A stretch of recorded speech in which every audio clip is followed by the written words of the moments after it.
40കളിലേക്ക് എത്തുന്ന ഏതൊരു സ്ത്രീയും കുറെ കൂടെ സുന്ദരിമാരാവും. 40-ന് ശേഷമുള്ള പ്രണയമാണ് പക്വമായ ഒരു പ്രണയമായിട്ട് ഞാൻ കാണുന്നത്. കാരണം അതെന്താണ് പറയാൻ കാരണം എന്ന് ചോദിച്ചു കഴിഞ്ഞാൽ, അതിനുശേഷം പ്രണയത്തെ ഇവർ കാണുന്നത് വളരെ തീവ്രമായിട്ടാണ്. 40കളിൽ പല പല ഘട്ടങ്ങളിൽ നിന്നും വേദനാജനകമായ അന്തരീക്ഷത്തിൽ നിന്നും ഒരു മോചനമാണ് 40കളിൽ സ്നേഹിക്കുന്ന പ്രണയം. കൗമാരത്തിലുള്ള പ്രേമത്തിലുപരി ആ സ്നേഹത്തിന് നല്ല മഹാത്മ്യം ഉണ്ടായിരിക്കും.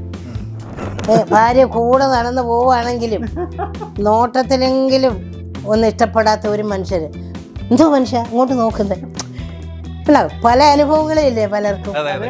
അപ്പം ഒരു നോട്ടത്തിലെങ്കിലും പ്രേമിക്കാത്തവരില്ല. ആരെങ്കിലും പ്രണയിക്കാൻ തയ്യാറാവുകയാണെങ്കിൽ ഭയമില്ലാതെ പ്രണയിക്കപ്പെടാൻ പറ്റുന്നൊരു സാഹചര്യം അത് ഈ സിനിമ പറയാൻ ശ്രമിക്കുന്നുണ്ട്. 2026 ഫെബ്രുവരി 14 ഒരു പ്രണയ ദിനത്തോടനുബന്ധിച്ച് നമ്മുടെ സിനിമ പുറത്തിറങ്ങുമ്പോൾ നമ്മൾ പ്രഖ്യാപിക്കുകയാണ്, പ്രണയിച്ചിട്ടില്ലാത്തവർ കല്ലെറിയട്ടെ എന്ന്.